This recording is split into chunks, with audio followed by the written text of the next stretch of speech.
사무엘은 어렸을 때에 세마포 에봇을 입고 여호와 앞에서 섬겼더라. 그의 남편과 함께 올라갈 때마다 작은 겉옷을 지어다가 그에게 주었다.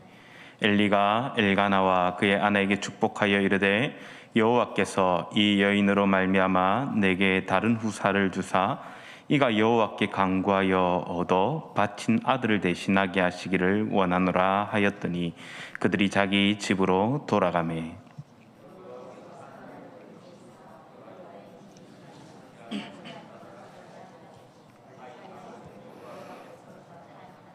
엘리가 매우 늙었더니 그의 아들들이 온 이스라엘에게 행한 모든 일과 해방문에서 수종드는 여인들과 동침하였음을 듣고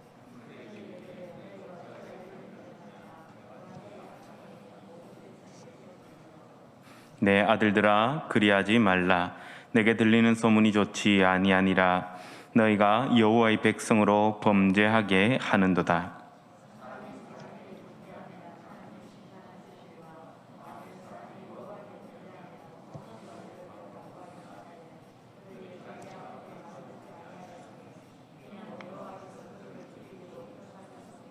함께 아이 사무엘이 점점 자라매 여호와와 사람들에게 은총을 더욱 받더라. 아멘. 우리나라 노래 중에 제가 뒤에 부분은 모르고요. 그대 앞에만 서면 나는 왜 작아지는가? 그대 등 뒤에 서면 나는 왜 작아지는가? 이 부분만 합니다. 그런데 이 말이 굉장히 힘 있는 것으로 때릴 때가 있습니다. 왜냐하면 이 노래의 가사는 몰라도 뒤에 가사는 몰라도 그대 앞에만 선다라는 그 그대가 누구라고 우리가 이해를 하고 있기 때문이죠. 그대 앞에 서면 작아지는 그 사람이 여러분 있으십니까? 우리는 그대라고 이야기를 할 때 여기에 사랑을 이야기하지만 그 사랑을 이야기하는 그 사람 앞에 설 때 작아질 때는 결혼하기 전인 것 같습니다. 왜 보통 남자들이 그걸 하고 여자들이 그걸 할 때에도 결혼을 하고 어느 정도의 교제의 깊이가 깊어지면 더 조심스러워지고 더 작아져야 되는데 연인일 때는 정말 그 사람 앞에서 조심하고 또 조심하지만 어느 순간 가장 쉬운 사람으로 변해버리기도 하더라는 겁니다. 사람은 이처럼 관계 속에서 여러 정의들이 되는데요. 가만히 살펴보면 누군가 앞에 서면 나를 크게 하고 싶은 사람도 있고 어떤 사람 앞에 서면 반대로 한없이 작아지는 사람도 있습니다. 어떤 분 앞에 서면 한없이 작아집니까? 제일 먼저 부모님 앞에 서면 한없이 작아집니다. 이 재미있는 것이 어릴 때는 제가 부모님 앞에 서면 굉장히 큰 사람이 된 것 같아요. 왜요? 등 뒤에 딱 계시면 내가 뭐든지 할 수 있고 평소에 하지 못하는 것들도 할 수 있고 큰 소리를 뻥뻥 칠 수 있고 친구들이 있어도 겁내지 않을 수 있지만 부모님이 없으면 또 나보다 더 강한 사람들 앞에서 한없이 약해질 수밖에 없잖아요. 그런데 나이가 들면 들수록 부모님의 위대함과 그리고 부모님의 사랑 앞에서 한없이 더 작아지는 자신도 발견합니다. 그리고 한없이 커 보이고 싶은 사람들도 있죠. 주위의 동료들이나 그리고 특별히 자녀들 앞에 섰을 때에는 내가 정말 보잘것없는 사람이라도 이 자녀들에게만은 한없이 큰 사람으로 보여지고 싶을 때도 있습니다. 형제들 앞에서도 마찬가지죠. 여러 가지 어려움들이 있고 여러 가지 부족한 것들이 있다 할지라도 그 가운데서 우리가 무엇을 따라 살아가야 하고 또 어떤 삶을 따라 살아가야 하는지 우리는 늘 생각을 하게 됩니다. 근데 오늘 말씀의 서두에 왜 관계 속에서 누구 앞에서 커지는가, 누구 앞에서 작아지는가를 이야기하겠습니까? 그것은 내가 하나님 앞에 섰을 때에 과연 어떠한 사람입니까? 라는 질문을 던지기 위해서입니다. 오늘 하나님 말씀의 제목은 여호와 앞에 사람들이란 제목으로 몇몇 사람들을 함께 살펴보려고 합니다. 오늘 본문은 사무엘의 어린 시절로 시작하고 있습니다. 18절에서 보면 사무엘이 세마포 에봇을 입고 여호와 앞에서 섬기고 있음을 이야기하고 있습니다. 그런데 가만히 생각해 보면 젖을 떼고 이 어린 사무엘이 젖을 떼고 같다라는 것은 뭐 길어봐야 8살, 9살, 많아봐야 10살이 왔다 갔다는 그런 나이대를 이야기하고 있다는 겁니다. 그런데 그 나이대부터 이 제사장의 예복을 뜻하는 에봇을 입고 여호와 앞에서 섬겼다라고 그렇게 이야기합니다. 본문은 17절에 엘리의 아들들의 여호와의 제사를 멸시하는 것 이후에 등장을 하는데요. 이 바로 그 17절에서 이야기를 할 때에 이 내용들과 함께 나오는 게 뭐냐면 그들의 여호와의 제사를 멸시하였다 하고, 그리고 우리 18절에서는 뭐 그러나 뭐 이런 말들이 나오지 않지만 원어상으로 보면 와우라고 하는 계속법 그리고 또 접속사를 탁 붙여놨습니다. 끊어진 문장이 아니라 17절에 이어서 18절이 등장을 한다는 말이죠. 즉 이 17절에 이어서 그들은 여호와의 제사를 멸시하였지만 어린 사무엘을 등장시킴으로써 무엇을 보여주려고 하냐면, 봐라, 제사장들을 보고 이 엘리의 아들들을 볼 때는 소망이 없다. 그런데 내가 너희에게 여전히 소망이 되는 것을 남겨두었다라는 겁니다. 여호와 앞에 설 때에 어리냐 나이 많냐를 묻는 것이 아니라 그가 정말 하나님만 바라보고 하나님 앞에 서 있는가 그렇지 않은가를 계속해서 보여주고 있다라는 겁니다. 그러하기에 17절에서 이야기하고 있는 그 내용을 받아서 이 사무엘을 이야기함으로써 여러 가지 문제들 앞에 하나님께서 그를 세우셨다라는 것을 보여주고 있고, 동시에 그가 하나님 앞에 봉사하고 있다는 것을 이야기해주고 있습니다. 그런데 이 사무엘을 이야기를 하려면요, 우리가 꼭 짚고 넘어가야 될 부분이 있는데, 제사장이라고 이야기를 하고 그리고 성전에서 수종될 수 있는 사람은 사실은 정해진 몇몇 가문의 사람들만 이 성전에서 수종될 수 있는 사람입니다. 그 대표적인 예로 아론과 그의 아들 그리고 그 족보에 속한 사람들이 성전에서 하나님께 드리는 그 예배를 감당할 수 있는 사람이죠. 그렇기 때문에 이 레위인에 속하여 있지만 여러 가지 문제들 가운데에 이 레위인들이 하나님께 제사할 때 누구나 제사장이 될 수 있는 것이 아니라 누구나 성전 안에 들어가서 이 하나님 앞에서 섬길 수 있는 것이 아니라 오직 아론의 자손들만 섬길 수 있는데, 엘리의 가문은 이 아론의 자손들을 이야기합니다. 아론의 넷째 아들 이다말의 후손의 혈통입니다. 성전에서 제사하는 전반적인 것들을 수종들고 그들이 하나님 앞에 봉사하며 백성과 하나님 사이를 중보하는 역할을 충분히 감당하는 자들이지요. 성전에서 여호와 앞에 섬길 수 있는 것을 이렇게 정해줄 때에 민수기 18장 7절에서 이렇게 이야기하고 있습니다. 함께 말씀을 읽겠습니다. 너와 내 아들들은 제단과 휘장 안에 모든 일에 대하여 제사장의 직분을 지켜 섬기라. 내가 제사장의 직분을 너에게 선물로 주었은즉 하고, 뭐라고 이야기를 하냐면 제사장의 직분을 뭘로 주었다고요? 선물로 주었다라고 민수기 18장 7절에서 이야기해주고 있습니다. 하나님께 따로 구분하여 세우셨다라는 이야기이죠. 이 영광스러운 직무를 아론과 그의 아들들에게 맡겨주셨습니다. 당연히 이 직무를 맡는 것은 어떤 자세여야 하겠습니까? 하나님을 경외함으로, 하나님을 두려워함으로, 하나님과 사람 사이를 화목하게 하는 직무를 가졌다는 책임감으로써 이 사람들이 임해야 할 것입니다. 그러나 오늘 본문도 그렇고 그 앞에 본문들도 그렇고 이 엘리와 그의 아들들은 여호와께 드리는 제사를 멸시하였습니다. 짓밟는 자들이 되어 있었다는 겁니다. 오늘 본문에서 엘리의 두 아들들이 여호와 앞에서 섬기는 것이 아니라 오히려 데리고 온 아들 된 사무엘이 여호와 앞에서 섬기고 있다는 것을 말하고 있습니다. 그러면 이쯤에서 또 하나의 질문이 더 나오죠. 이 아론의 자손들만 여호와 앞에서 섬겨야 되는데 왜 사무엘이 성전에서 섬기고 있냐라는 겁니다. 왜 그렇습니까? 사무엘이 어떻게 아론의 자손들만 섬겨야 되는데 성전에 들어가서 섬길 수 있는가는 그의 족보에서 등장을 합니다. 역대상 6장에 보면 레위의 족보와 회막에서 찬송하는 자들의 직무가 나옵니다. 근데 레위인의 직무가 성전 안에서 봉사하는 자들은 아니지만 성전 기물과 관련된 것들을 옮기고 하는 것들을 감당을 하고, 그리고 성전으로 다가오고 외인이 들어올 때에 그들을 막아서고 성전을 지키는 역할을 함께 감당을 합니다. 그리고 또 하나 우리가 주목해야 될 것은 이 레위 지파에 속한 아무나가 아니라 사무엘이 이 가정 가운데 엘리와 함께, 엘리가 있을 때에 하나님 앞에 제사장으로 섬길 때에 이 엘리가 사무엘을 뭐라고 부르는, 내 아들아라고 나중에 부르는 것을 볼 수 있습니다. 왜 그렇게 부르냐면 하나님 앞에 내가 드리겠습니다라고 이야기를 할 때에 아무나 드린 것이 아니라 레위 지파 가운데 속하여 있지만 그를 마치 아들과 같은 자로 양자 삼은 것을 알 수 있습니다.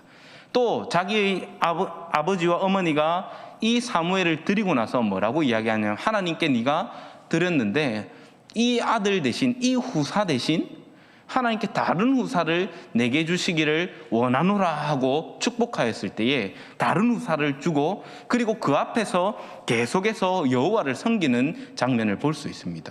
바꿔서 이야기하면 사무엘은 본래 혈통으로는 레위인에 속하였지만 이 레위 지파에 속한 이 사무엘이 이 엘리의 가정에 들어가서 아무도 제사장의 직무를 감당하지 않고 오히려 성전을 해하고 또 그 성전의 직무들을 내버려 두고 자기의 뱃속을 채우고 있을 때에 특별한 하나님의 은혜로 말미암아 성전을 여전히 지키고, 나중에 보면 그 이야기도 나오죠. 사무엘이 여호와 앞에 섬길 때에 불이 꺼지지 않았다라는 내용도 나옵니다. 무슨 말이냐면 그 전에 사무엘이 섬기기 전에는 불이 수시로 꺼졌다는 말입니다.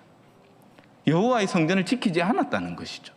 그러나 하나님께서 이 레위인에 속하였고 아론의 후손은 아니지만 하나님께서 꺼져가는 등불을 켜게 하기 위하여 이 사무엘이라는 어린 아이를 들어서 나이와 관계없이 이 아이를 이 제사장의 직무를 수행할 수 있도록, 제사를 직접 드리는 것은 아니지만 그 성전에서 불을 밝히고 여러 가지 일들을 할 수 있도록 하나님께서 따로 불러 주었다는 겁니다.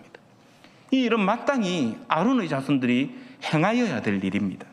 그러나 이것은 비정상적인 일이고, 그리고 하나님께서 특별히 이스라엘을 사랑하셔서 예비해 주신 사무엘을 통해서 하게 하신 일이라는 겁니다. 하나님 앞에 불량하였던 이 엘리의 아들들을 대신하여 그가 이 일을 행하였습니다. 어린 시절 세마포를 입고 수종 들었습니다. 제사장들의 타락과 비정상적인 일들이 이 시대에 일어나고 있었지만 하나님께서는 다른 방법을 통하여서라도 그 백성을 사랑하시고 꺼지지 않게 하도록, 하나님의 눈동자가 꺼지지 않도록, 그 불길이 꺼지지 않도록 새롭게 지키는 자를 새롭게 보내어 주시더라는 겁니다. 봉사는 없어집니다. 선물 받은 자들이 선물을 멸시합니다. 사실은 아론의 자손들에게 있었던 특권입니다. 그런데 그 특권이 하나님을 섬기고 하나님 앞에 봉사하는 그 특권이 이 사무엘에게 이양되어져 버렸습니다. 이어서 본문은 사무엘의 가정 이야기로 넘어갑니다. 앞에서 언급한 것처럼 엘가나의 이름이 등장을 하고 그 부모들은 사무엘이 하나님 앞에 들어졌을 때에 다시 엘리는 그들에게 축복하여서 그 가정에 새로운 후사를 주시기를 원한다라고 그렇게 기도하는 것을 볼 수 있습니다.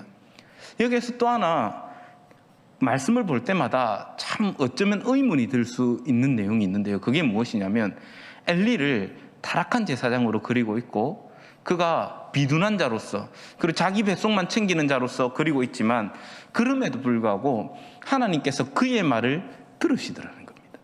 왜냐하면 그의 직무가 이스라엘 백성들에게 복을 베푸는 직무를 가지고 있는 자이고, 그리고 그 앞에 하나님께 간구하는 자들이 나왔을 때에 그가 비록 하나님 앞에 온전하게 섬기지 못하고 여호와를 멸시하는 아들들을 가지고 그들을 온전히 훈계하지 못하고 하나님 앞에 온전히 예배를 할 수 있도록 만들지는 못하였지만, 그럼에도 불구하고 하나님께서는 그에게 능력이 있기 때문에 그를 세우시는 것이 아니라 오히려 백성들을 긍휼히 여기셔서 그의 말이 땅에 떨어지지 않도록 하는 것도 발견할 수 있다는 겁니다.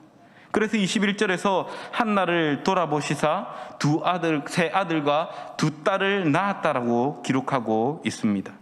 그리고 저 앞에서 한나가 서원한 것과 같이 사무엘은 여전히 하나님 앞에 섬기고 있었다라고 말씀은 기록하고 있습니다. 이 후사는 참으로 하나님께서 베푸신 은혜의 후사입니다.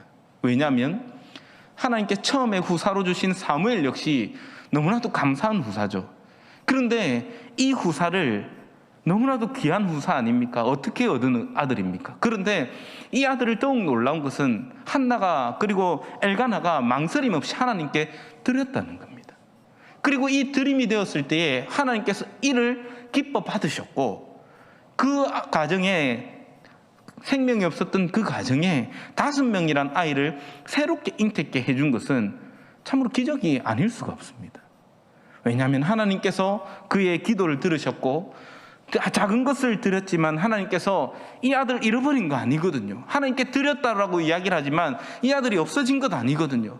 그런데 하나님께서 이 아들을 드리고 나니까 더 많은 아이들을 이 가정에 더해 주셔서 하나님께 복받은 가정으로서 나타내시고, 이 가정 가운데 얼마나 풍성한 것들로 채워주시는지 보여주고 있다는 겁니다. 그리고 이 드려진 후사는 사실은 이 레위 지파 안에서 아론 자손들만 섬겨야 되는 그곳에 들어가서 또 다른 새롭게 부름받은 후사로서의 역할을 감당하고 있는 것도 발견할 수 있습니다. 그러면 다시 이 성전으로 돌아와서, 회막으로 돌아와서 본래 섬겨야 하는 후사들이 있습니다. 누구의 후사들입니까? 아론과 엘리의 후사들입니다. 그들이 하나님 앞에서 온전히 하나님만 섬기는 자들로 세움 받았습니다. 회막에서 수종도는 적법한 자들로서 세움을 받은 것이죠. 그런데 2장 초반에 나오는 이야기들이 본문에서 엘리의 아들들이 얼마나 충격적인 일들을 행하였는지 너무나도 적나라하게 그려주고 있습니다. 그들이 앞에서도 이야기를 했지만 제사를 드리고 있는 고기도 그냥 건져오고 날 것을 원한다 하시고 하나님께 기름을 태워 드리기도 전에 빼앗아서 가지고 오는 것도 보았습니다. 그런데 여기에서 하나 더 더하고 있는데 뭐냐면 회막에서 수종드는 여인들과 동침했다라고 이야기를 하고 있다는 겁니다. 얼마나 하나님의 제사를 멸시하고 얼마나 하나님 없다라고 생각을 하였으면 하나님을 하나도 두려워하고 있지 않다라는 것을 여실히 보여주고 있습니다.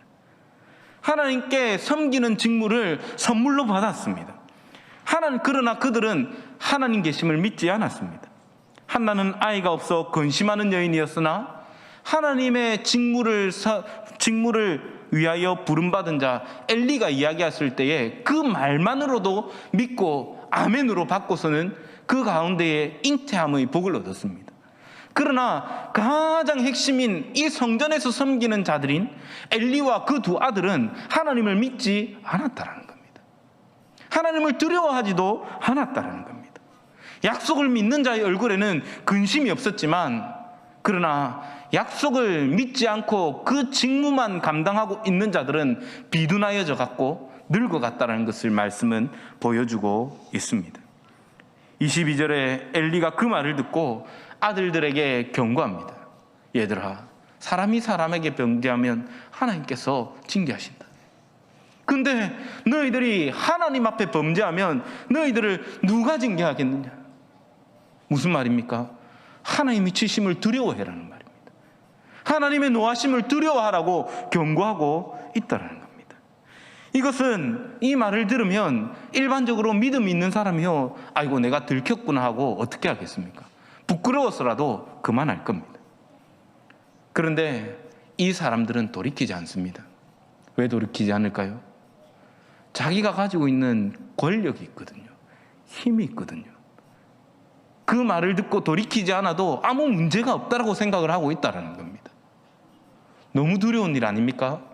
분명히 하나님을 예배하는 직무를 가지고 있는데 하나님을 두려워하지 않는다는, 자기의 직무가 어디로부터 온 것입니까? 하나님을 경외함으로, 하나님의 은혜로, 하나님의 선물로서 자신들의 직무가 지금 이르렀고, 자신들의 권위가 자신들로부터 나온 것이 아니라 하나님을 경외할 때에, 그 백성들이 경외할 때 이 직무를 유지할 수 있는데, 이 사람들은 하나님 앞에 마땅히 가지고 있어야 될 그 경외심을 버림으로써 하나님의 음성과 하나님의 권면하심을 듣지 않습니다. 오히려 가볍게 여기고 있습니다. 하나님을 믿지 않는다는 말이고, 그리고 하나님께서 아무것도 하실 수 없는 분이라 생각하는 자들이기 때문입니다. 하나님을 사랑하고 하나님을 경외하는 자들이 이 말씀을 듣지 않을까요? 심지어 사람과의 관계 속에서도 내가 좋아하는 사람의 말은 듣습니다. 아이들이 초등학교 때, 중학교 때, 고등학교, 사춘기 때 특히나 공부를 잘하게 되는 이게 전환점이 있는데요. 언제냐면 다른 이성의 선생님을 좋아하면요, 그 선생님에게 잘 보이고 싶어서 공부를 잘해지는 경우가 더러더러 있습니다. 왜 그렇습니까? 조금이라도 더 잘 보이려고 그 선생님의 눈에 띄어서 내가 이쁨 받고 칭찬받고 싶어서 그럴 수 있다는 겁니다. 사람을 좋아해도 이런 일이 생기지 않습니까? 사람을 좋아하면요, 그 사람이 싫어하는 일을 절대 안 하려고 합니다. 근데 사람이 싫으면요, 반대로도 가죠. 어떻게 갑니까? 그 선생님 과목은, 그 선생님 가르치는 과목은 꼴도 보기 싫어서 공부 안 하는 경우도 가끔 있습니다. 안타까운 일이죠. 그런데 이 사람들이 심지어 사람이랄지라도 그 관계 속에서 사람과 사람 간에 그를 사랑하면 그에게 잘 보이기 위하여 그의 말을 더 듣고 더 좋은 것들을 하기 위하여 힘써야 되는데, 하물며 하나님 앞에 그들이 어떠해야 하겠습니까? 아니, 하다못해 그의 아버지가 지켜보고 그의 아버지가 일들을 들었을 때에 아버지가 알고 있구나 하고 아버지를 두려워함으로써도 이 일들, 악행들을 그쳐야 되는데, 그런데 그들은 아버지의 말을도 듣지 않는 것을 볼 수 있습니다. 왜 그렇습니까? 오늘 이들의 행위에 대해서 말씀은 이야기하고 있습니다. 무엇이라고 이야기합니까? 여호와께서 그들을 죽이기로 작정하셨기 때문이라고 이야기합니다. 너무나도 두려운 일 아닙니까? 이것을 우리 교리적 용어로는 유기라고 이야기를 합니다. 하나님 버려두심이죠.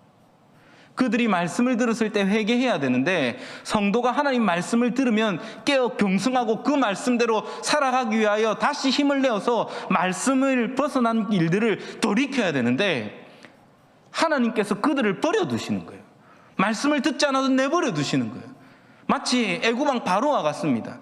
그가 하나님 앞에 모세에게 경고하심을 받았음에도 불구하고 어떻게 합니까? 그의 마음을 강하게 하였어. 그의 마음을 강팍해 하였어. 그의 마음을 돌이키지 않고 내 백성을 보내지 않을 것이라고 하나님 미리 얘기하신 것과 똑같은 것 아닙니까?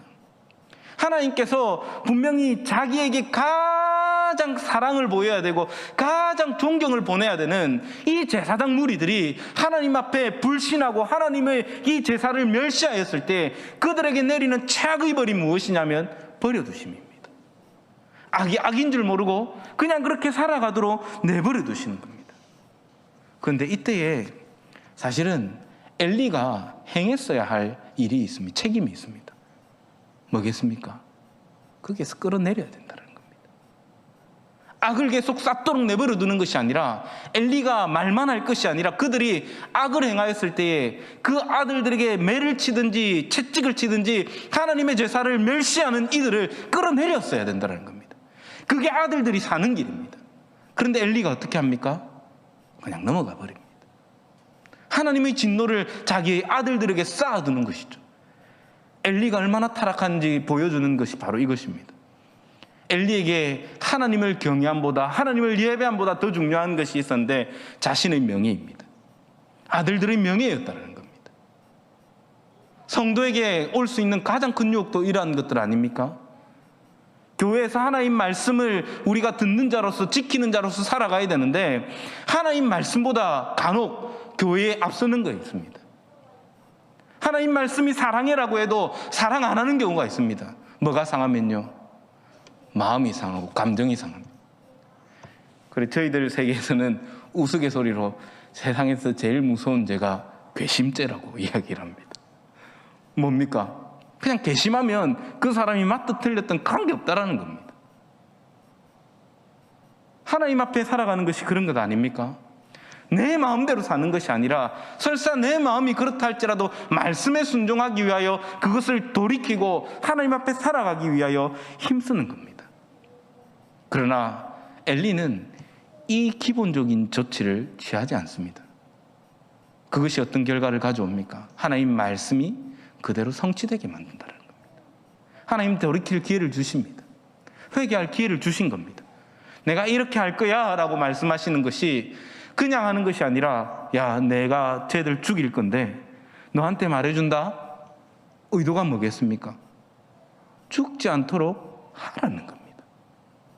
그러나 엘리는 그의 아들들을 통하여 자신의 배를 불리는 것을 기뻐하는 자였고, 자신의 명예가 땅에 떨어지는 것을 두려워하는 자였습니다. 하나님의 말씀을 두려워해야죠.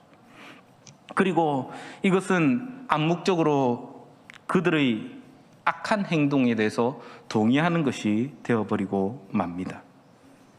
하나님 앞에 살아간다는 것, 하나님 앞에 우리가 거룩한 성도가 되어간다는 것은 하나님의 부르심을 따라서, 그 말씀에 순종하는 것들 따라서, 하나님께서 시내산에서 약속한 그 계명들을 지키고 순종하고 레위인들에게 있어서는 가르치고 그 시내산에서 명령한 제사의 방법대로 온전하게 제사 드리게 하는 것, 그것이 그들이 마땅히 행하여야 하는 직무였습니다.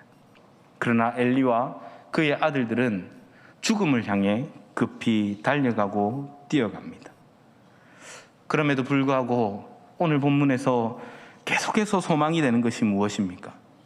그 백성을 사랑함으로 하나님께서 가장 좋은 것을 예배해 두셨다는 겁니다. 그들은 비록 악을 향하여 제사장 무리들은 그렇게 달려가고 있지만, 그럼에도 불구하고 오늘 말씀은 비관적이고 그리고 소망이 없는 것으로 끝나는 것이 아니라, 그 가운데에서도 26절 마지막에서는 어린아이 사무엘이 점점 자라고 있었다라는 것을 이야기하고, 또 여호와와 사람들에게 은총을 더욱 받았다라고 말씀은 기록하고 있습니다. 엘리의 가정의 그 가문에서 그의 아들들은 하나님을 떠나 적법한 후계자였음에도 불구하고, 세움받은 후사였음에도 불구하고 그들의 직무를 버리는 자 되었습니다.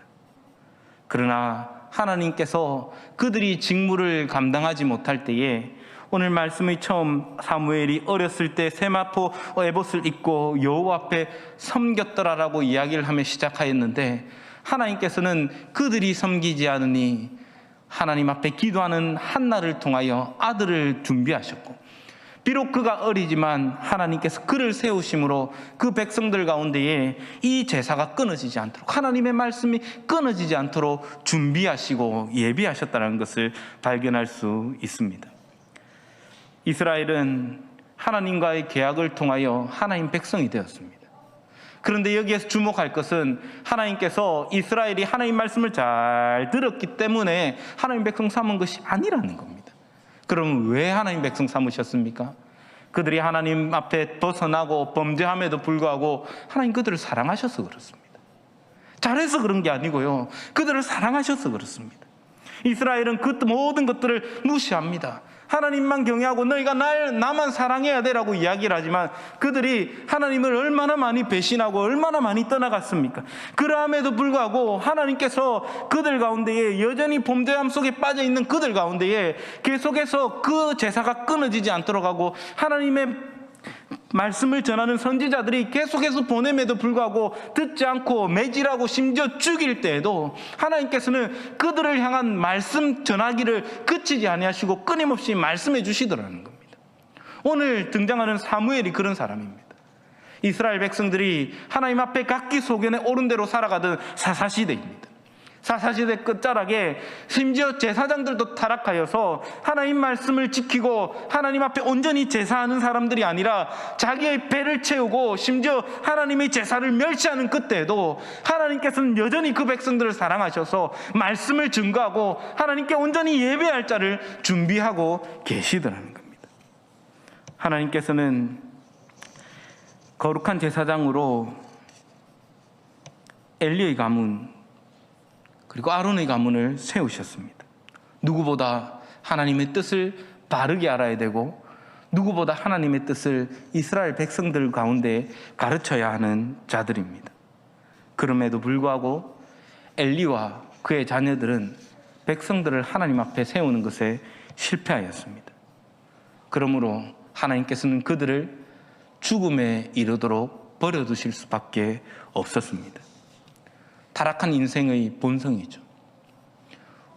이것은 하나님 백성에 속해 있다라고 생각하고 있는 우리들에게도 큰 경종을 던집니다. 무슨 말입니까? 우리는 구원 얻은 백성 맞습니다. 그런데 내가 구원 얻었다는 것을 무엇으로 증명할 수 있습니까? 하나님 말씀이 들려야지 하나님 백성입니다.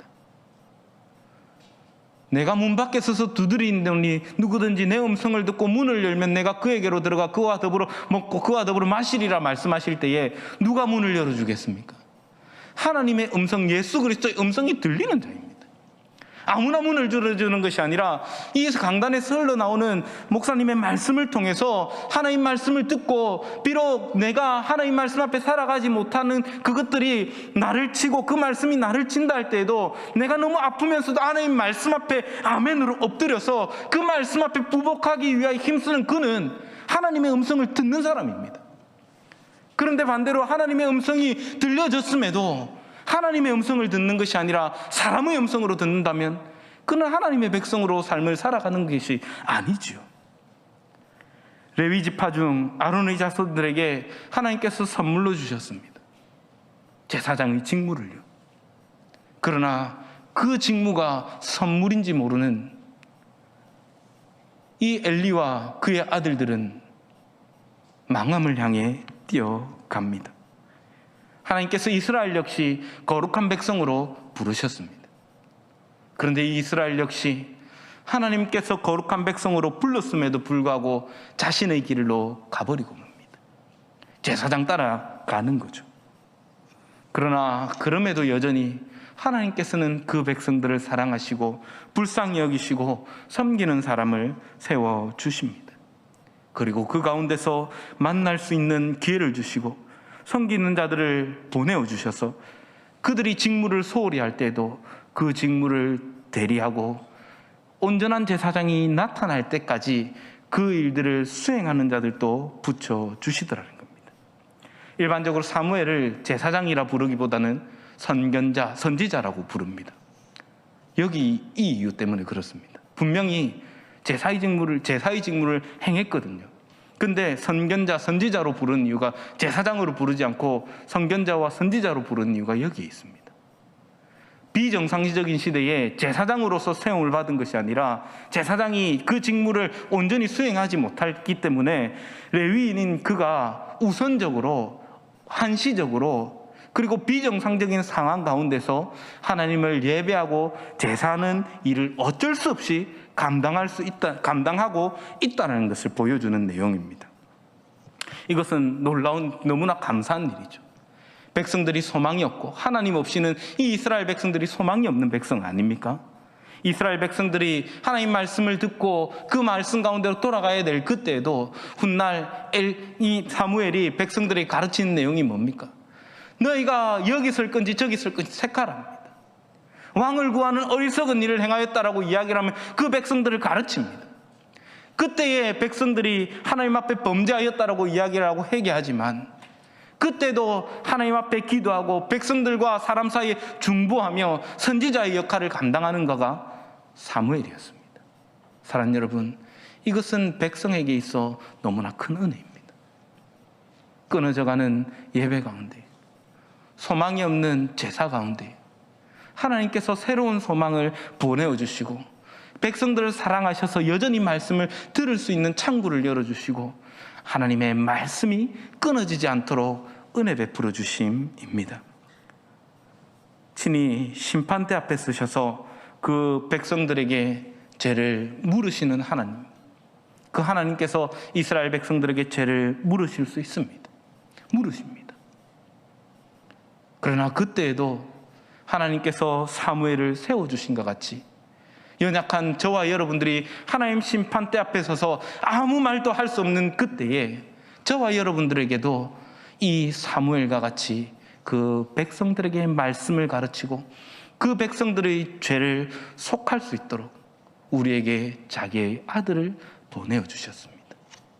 사랑하는 여러분, 우리가 무슨 자격이 있습니까? 이스라엘이 무슨 자격이 있었겠습니까?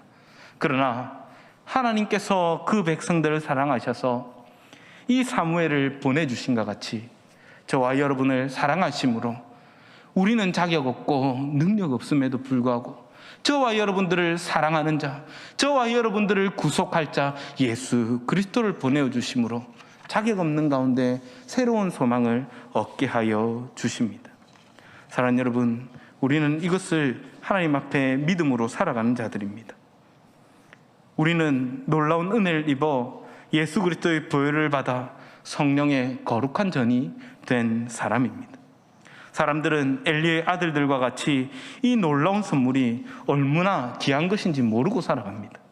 우리 역시 이 선물을 받은 자이지만 이 예수 그리스도의 보혈이 얼마나 귀한 것인지 알지 못하고 살아갈 때가 많습니다. 하나님 앞에서 죽을 줄 모르고 내가 세상에서 제일 잘난 줄 알고 세상에서 내가 하고 싶은 대로 나는 하나님 믿는 사람이니 내가 이렇게 하는 거 하나님 밀어주실 거야, 내가 기도했으니 하나님 들어주실 거야 라고 생각을 하고 자기의 의에 옳은 대로 행하며 살아가는 인생들이 얼마나 많은지 모릅니다. 그러나 그 모든 것들이 정말 하나님을 위한 것이고 하나님을 경외함으로 위해 되어진 것일까요? 반대로 여호와의 이름을 멸시하는 일이 되어지고 있지는 않습니까? 사랑하는 여러분, 우리가 하나님께서 저와 여러분들을 하나님 앞에 부르셨습니다. 그리고 연약함고 부족함 투성이지만 어린 사무엘과 같이 여호와 앞에서 섬기는 자로 불러주셨습니다. 무엇을 통해서요? 우리 주 예수 그리스도의 보혈의 은혜를 통하여. 여러분, 어떤 삶을 살아가고 계십니까? 정말 하나님의 부르심을 입어 하나님 앞에 살아가는 성도입니까? 그렇지 않으면 나의 것을 생각하며 이미 받은 복이 복인 줄도 모르고 하나님의 진노를 받을 자, 귀들 따를 자로 살아가고 있지는 않으십니까?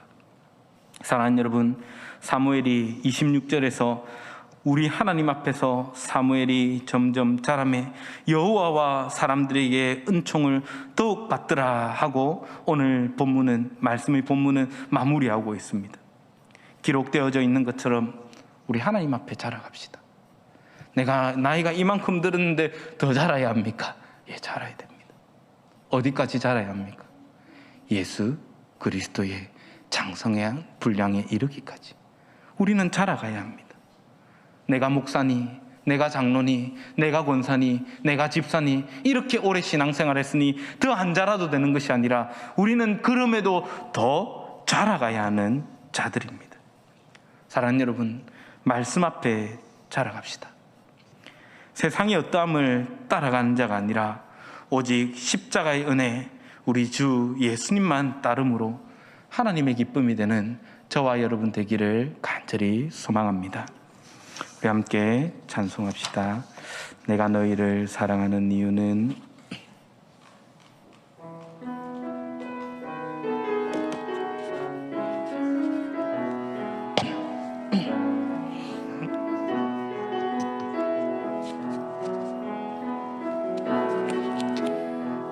내가 너희를 사랑하는 이유는 너희의 어떠함 때문이 아니요, 내가 너희를 사랑하는 이유는 나로 인함이라. 한 번 더 고백합시다. 내가 너희를 사랑하는 이유는, 내가 너희를 사랑하는 이유는 너희의 어떠함 때문이 아니요, 내가 너희를 사랑하는 이유는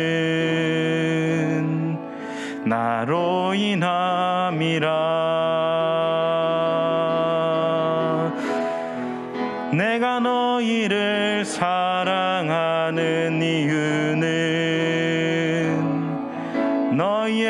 모습 때문이 아니요 너희를 사랑하지 않고서는 견디지 못함이라. 내가 너희를 창조한 이유는 이를 이루기 위함도 아니요 이를 이루기 위함이 아니요 내가 너희를 창조한 이유는 사랑을 인함이라. 아멘. 우리 시간 함께 마음을 모두 잠시 기도합시다. 하나님 앞에서 은혜 받은 자로 합당한 삶 살아가게 하여 주옵소서. 사랑하는 담임 목사님, 직분자들을 지켜주시고 하나님의 부르심을 따라 살아가게 하여 주옵소서. 코로나로 인해 힘들어하는 지체들 위로하시고 크신 은혜와 긍휼을 베풀어 주옵소서. 악한 세력을 망하게 하시고 교회와 성도들의 하나님 말씀 앞에 서게 하옵소서. 하나님의 부르심을 끝까지 붙들며 살아가는 믿음의 세대들을 일으켜 주소서 하는 기도 제목 가지고 기도하시고 자유롭게 기도하시고 돌아가겠습니다. 아버지 하나님 감사합니다. 연약한 우리들을 긍휼히 여겨주시고 날마다 말씀 가운데 자랄 수 있게 하여 주시니 감사합니다. 우리를 사랑하여 주시니 하나님 예수 그리스도를 통하여 보내어 주시고 그 놀라운 말씀을 통하여 우리를 새 사람 있게 하여 주셨사오니 이 믿음 가운데 살아가게 하여 주옵소서. 아버지여 긍휼히 여겨주시고 채우시고 역사하여 주옵소서.